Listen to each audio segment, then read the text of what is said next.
तो मैं आप सभी का आपके अपने ही चैनल स्पेशल रीड में स्वागत करती हूँ। आई होप कि आप सभी लोग अच्छे होंगे। आज की इस वीडियो में हम लोग बात करेंगे प्रीवियस ईयर क्वेश्चन का यह थर्ड वीडियो है। इसमें मैं बात करूँगी 21 क्वेश्चन से सोल्व करेंगे हम लोग।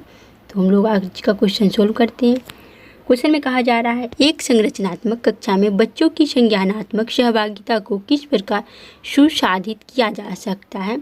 ऑप्शन नंबर फर्स्ट में कहा जा रहा है बच्चों के वार्तालाप द्वारा। सेकेंड ऑप्शन है अध्यापक के संवेगों द्वारा। थर्ड ऑप्शन है बच्चों के सकारात्मक परस्पर संबंधों द्वारा। फोर्थ ऑप्शन है बाह्य रूप से अधिरोपित अनुशासन द्वारा। कौन सा ऑप्शन राइट होगा। हम लोग इंग्लिश वाला भी देख लेते हैं, इंग्लिश में क्या कुछ कहा जा रहा है। Cognitive engagement of children within a constructive classroom can be facilitated by. Option number first है children's talk, emotions of a teacher, positivity interpersonal relationship among children, external imposed discipline। कौन सा ऑप्शन राइट होगा।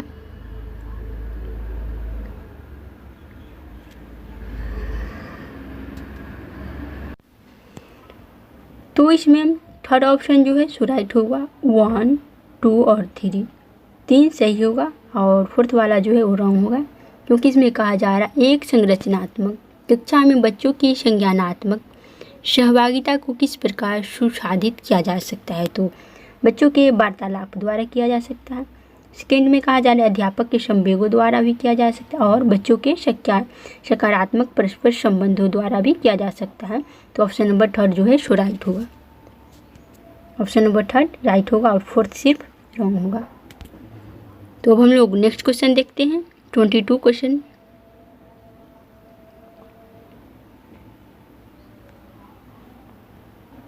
इसमें कहा जा रहा है बच्चों की असफलता अक्सर विद्यालय की असफलता होती है। निम्न में से कौन सा कथन इस वाक्य का समर्थन करता है।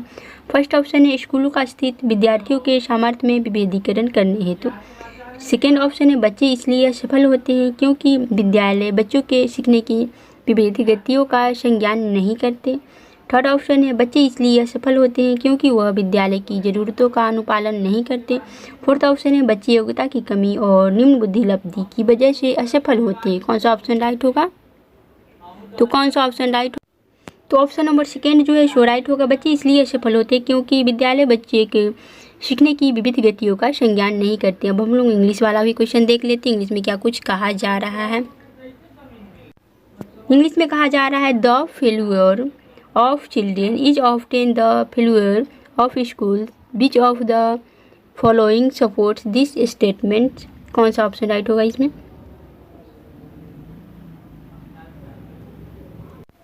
तो सेकेंड ऑप्शन राइट होगा इंग्लिश वाला में भी।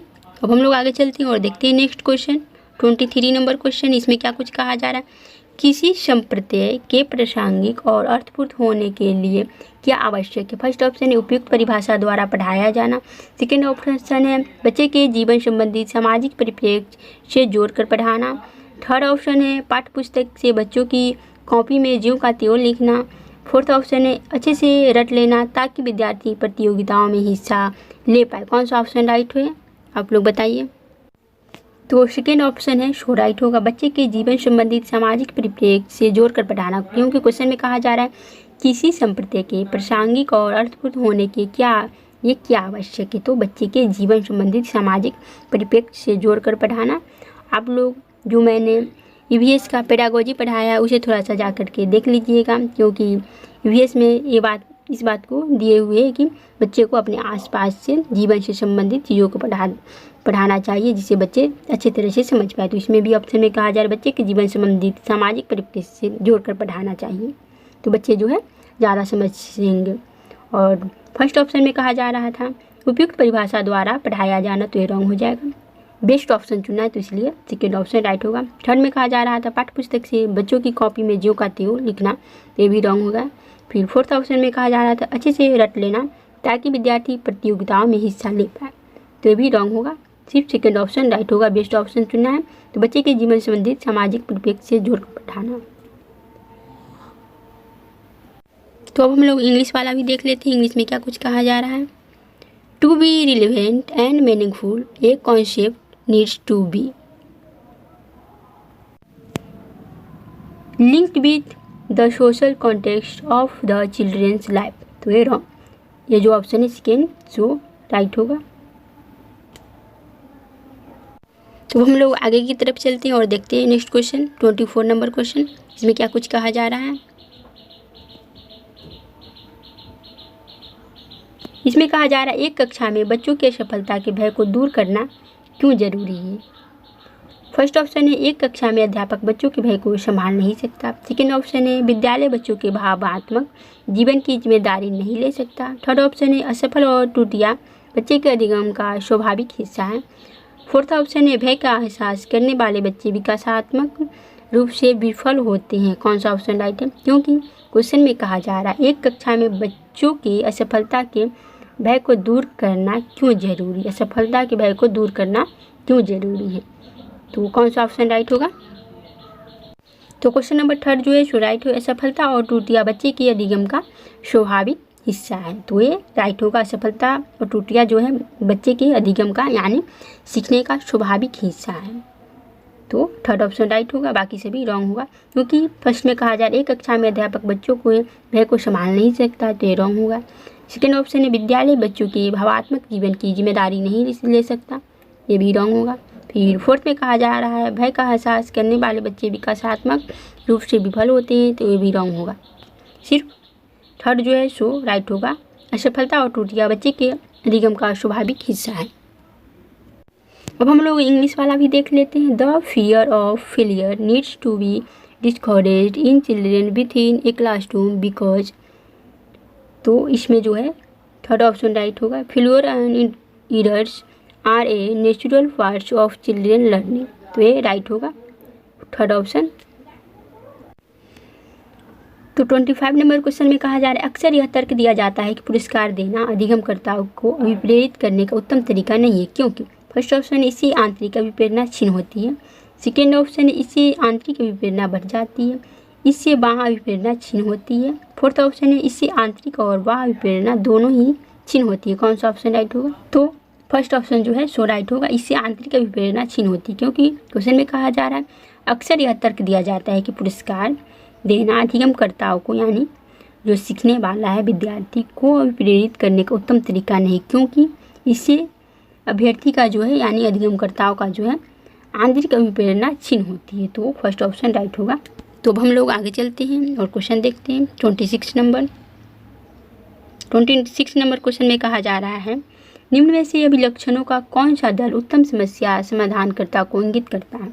ऑप्शन नंबर फर्स्ट है सृजनात्मक, प्रतिक्रियात्मक, अन्वयता की कमी, अपसारी चिंतन। सेकेंड ऑप्शन है क्रियात्मक, जड़ता, सृजनात्मकता, अभिसारी चिंतन। थर्ड ऑप्शन है प्रतिक्रियात्मक, अन्वयता की कमी, अभिसारी चिंतन, सृजनात्मकता। फोर्थ ऑप्शन है अभिसारी चिंतन, क्रियात्मक, जड़ता, प्रतिक्रियात्मक, अनियमितता। कौन सा ऑप्शन राइट होगा, तो फर्स्ट ऑप्शन राइट होगा। सृजनात्मकता, प्रतिक्रियात्मकता, अनियमितता की कमी, अभिसारी चिंतन। तो हम लोग इंग्लिश वाला भी देख लेते हैं। इंग्लिश में क्या कुछ कहा जा रहा है। इसमें कहा जा रहा है good problem solver often have which set of the flowing characteristics, तो फर्स्ट ऑप्शन राइट होगा। Creativity, lack of response set, divergent thinking. तो हम लोग आगे की तरफ चलते हैं और देखते हैं 27 नंबर क्वेश्चन में क्या कुछ कहा जा रहा है। इसमें कहा जा रहा है शिक्षिका के विद्यार्थियों की खासकर सुविधा वंचित वर्ग के सफलता एवं असफलता के बारे में विचार अक्सर उनके सीखने व अभिप्रेरणा को प्रभावित करते हैं। इस संदर्भ में निम्न में से कौन सा कथन सही है। फर्स्ट ऑप्शन है शिक्षक की अपेक्षाएं बच्चों के सीखने को बेहद प्रभावित करती है। सेकेंड ऑप्शन है शिक्षक को कक्षा में बच्चों की स्वायत्तता पर काबू रखना चाहिए। थर्ड ऑप्शन है शिक्षक को बच्चों को प्रतिस्पर्धा करने व एक दूसरे से बेहतर करने के लिए प्रोत्साहित करना चाहिए। फोर्थ ऑप्शन है शिक्षक को ऐसे विद्यार्थियों को हर हालत में असफलता से बचने के लिए रणनीतियों में प्रशिक्षण देना चाहिए। कौन सा ऑप्शन राइट होगा, क्योंकि क्वेश्चन में कहा जा रहा है शिक्षिका के विद्यार्थियों की सफलता एवं असफलता के बारे में विचार अक्सर उनके सीखने व अभिप्रेरणा को प्रभावित करते हैं। इस संदर्भ में निम्न में से कौन सा कथन सही है? तो फर्स्ट ऑप्शन जो है सो राइट, शिक्षक की अपेक्षा बच्चों के सीखने को बेहद प्रभावित करती है। तो फर्स्ट ऑप्शन राइट है। तो हम लोग नेक्स्ट क्वेश्चन देखते हैं, 28 नंबर क्वेश्चन। इसमें कहा जा रहा है शिक्षिका कक्षा में सकारात्मक रूप से सीखने का वातावरण किस प्रकार सुनिश्चित कर सकती है? शिक्षिका जो है कक्षा में सकारात्मक रूप से सीखने का वातावरण किस प्रकार से सुनिश्चित कर सकती है? फर्स्ट ऑप्शन है एक तय एवं निर्धारित समय सारणी का अनुपालन करके। सेकेंड ऑप्शन है पुरस्कार एवं सजा का प्रयोग कर बच्चों को अनुशासित रखकर। थर्ड ऑप्शन है बच्चों के संवेगों को सीखने की प्रक्रिया का हिस्सा बनाकर। फोर्थ ऑप्शन है बच्चों की क्षमता के आधार पर उनका विभेदीकरण करके एवं अलग अलग समूह बनाकर। थर्ड ऑप्शन राइट होगा, बच्चों के संवेगों को सीखने की प्रक्रिया का हिस्सा बनाकर, क्योंकि क्वेश्चन में कहा जा रहा है शिक्षिका कक्षा में सकारात्मक रूप से सीखने का वातावरण किस प्रकार सुनिश्चित कर सकती है।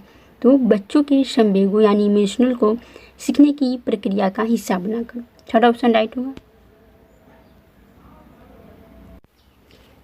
अब हम लोग इंग्लिश वाला भी देख लेते हैं। To be able to create a positive learning within the classroom it is important that the teachers, तो थर्ड ऑप्शन राइट होगा, are able to include children's emotions within learning process. तो हम लोग next question की तरफ चलते हैं और देखते हैं 29 नंबर क्वेश्चन। इसमें कहा जा रहा है क्या एक शिक्षक को कक्षा में एक सत्ताधारी व्यक्ति के रूप में देखा जाना चाहिए जिसे कोई चुनौती ना दे सके? फर्स्ट ऑप्शन है हाँ, इससे विद्यार्थी को शिक्षकों की आज्ञा पालन एवं आदर करने के मूल्यों की सीख मिलती है। सेकेंड ऑप्शन है हाँ, केवल ऐसा शिक्षक ही विद्यार्थियों को स्पष्ट मार्गदर्शन एवं यथार्थ संज्ञानात्मक स्पष्टता प्रदान कर सकता है। थर्ड ऑप्शन है नहीं, विद्यार्थी ऐसे शिक्षकों से प्रश्न पूछने में हिचकते हैं जिसे उनकी सांप्रदायिक स्पष्टता में कमी रह जाती है। फोर्थ ऑप्शन है नहीं, आज के तकनीकी युग में शिक्षक विद्यार्थियों की अधिगम प्रक्रिया में अप्रासंगिक है। थर्ड ऑप्शन राइट है, नहीं, विद्यार्थी ऐसे शिक्षकों से प्रश्न पूछने में हिचकते हैं जिन्हें उनकी सांप्रदायिकता स्पष्टता में कमी रह जाती है, क्योंकि क्वेश्चन में कहा जा रहा था क्या एक शिक्षक को कक्षा में एक सत्ताधारी व्यक्ति के रूप में देखा जाना चाहिए जिसे कोई चुनौती ना दे सके? तो थर्ड ऑप्शन राइट होगा। अब हम लोग लास्ट क्वेश्चन आज की क्लास का देखते हैं। क्वेश्चन में कहा जा रहा था कक्षा में परिचर्चा के दौरान क्या एक शिक्षिका को विद्यार्थियों के गलत उत्तर सही करने चाहिए? तो ऑप्शन नंबर सेकेंड जो है सो राइट है, नहीं, बच्चों को अभिव्यक्ति करने के लिए प्रोत्साहित करना चाहिए बिना गलत होने के भय के। तो आज के लिए इतना ही रहेगा, फिर मिलेंगे नेक्स्ट वीडियो में।